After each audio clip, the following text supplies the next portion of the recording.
So just see components related to AI agent. Let us try to observe that. So we need large language model, right? And core reasoning engine, as well as process inputs, plans, all these things.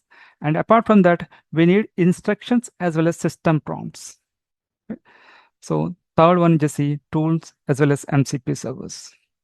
Suppose if you are trying to connect some tools, data sources. So we need all these scenarios. Another one is memory context. So whatever scenarios you're executing, it should remember that.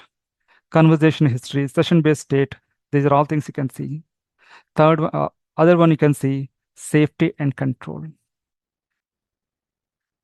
Our solution should be secured.